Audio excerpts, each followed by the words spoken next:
Hello and welcome to a video on Kali Linux endpoint hardening. Today we're going to go over a few basic things that could be done to make a system more secure. We'll go over some physical hardware, security improvements, securing the browser, and installing a firewall, which we're going to use UFW for. So first thing physically would be when you install Kali would be to encrypt the drive. So that's just easy options to choose while you're in your installation process. The next thing that would be done in that process as well would be choosing a password, so long and strong, of course. And then as far as logins and passwords and all those things, you want to not be using your root account for your basic use for Linux or any other operating system. And so to continue with the layer 1 kind of security we got going on here, we're going to hop into settings and just go through a few things. Bluetooth I already have off at my net BIOS level, so I turn that all the way off because I don't use it on this device. For notifications, we don't need notifications coming when we're logged out. I just don't think that's good practice. Privacy, we're gonna put that quickly to turn. Even though I'm here at the house, it's always nice for things to just turn off. Location services are already off. Camera, we're going to turn that off for the time being. We're not using it. Microphone we're using right now. Thunderbolt's not set up. File history keeps a record of the files. So let's only keep those for a week. I think that's a reasonable amount of time. Automatically delete trash, automatically delete temporary files. I think a week's also fine for that. If you're not permanently saving things, you probably don't need them hanging out for longer than a week. Let's see what else we have going on. Online accounts, I don't have any of that set up. Sharing, everything's already off, that's good. Printers, nothing going on here.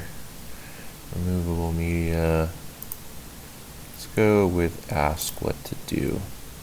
It's always better to have something asked than just to take immediate action. Time zone, important to make sure your time zones are correct. I'm in Puerto Rico, which is right there. Hour ahead of East Coast, no daylight savings time, which is nice. So that's pretty much it. It pretty much wraps it up for the majority of the physical hardware stuff. I'm sure there's more that you could implement if you really wanted to get over the top, maybe some biometrics with your device, some different things, but that's pretty basic and things you're not really going to notice, which is kind of what we're going for. We don't want to overdo it and kill the user experience here. So next we're going to move into browser. We're always using our browser, so I think it's a good thing to make sure that we go through and configure these settings when we first set up our device, or even afterwards. Just double check. Once again, always ask. It's always good for things to ask, unless of course it's some sort of script that you want to have automated anyways. But you should be knowing what you're running instead of having things maybe running in the background. I try to move away from Google. I don't know, I kind of just like DuckDuckGo a little bit more anyways. Usually I keep my my tracking, my privacy here on standard, just because it can get a little bit tiring when sites are breaking a lot. Delete cookies when Firefox is closed. I think that's great. I'm not trying to save any passwords in the browser. I don't believe that is a best practice. We'll go here for, we don't need anybody to know where we're at. We're not using any sort of video microphone. We'll allow notifications. We're not doing any VR on this device, so might as well block all of these things if we can. Of course, have certificates checked. I think that's great. Enable HTTPS. Just keep us in that SSL, TLS, and never remember history. I believe that puts us always in private mode, which just helps keep those cookies and those caches a little bit more clear. So I believe that's pretty good for our browser setup. We could always adjust that in the future if we need to. So let's go ahead and move into getting our firewall.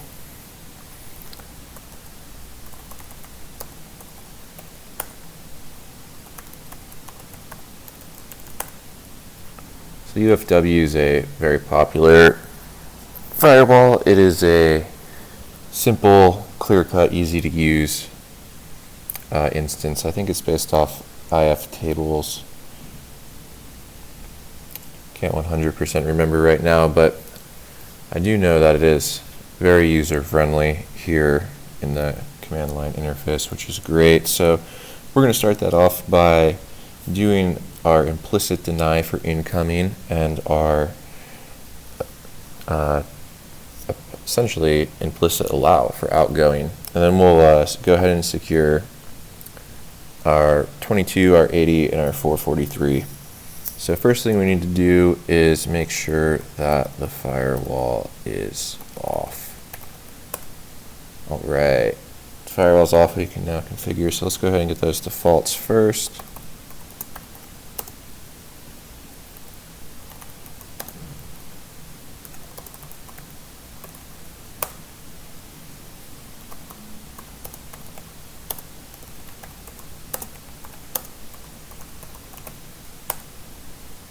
Alright, we got our defaults.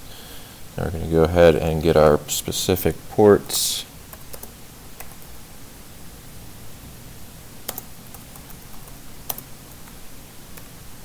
I'm going to limit 22, and what that's going to do is that's going to make it so if somebody is continually trying to connect and not being authenticated, that it will block them out.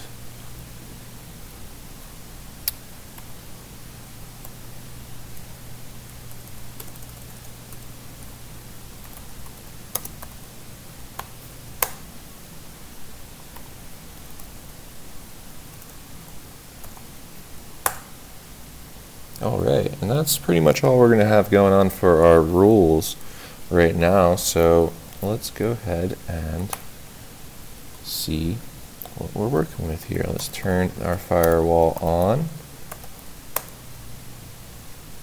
Alright, and let's check our status.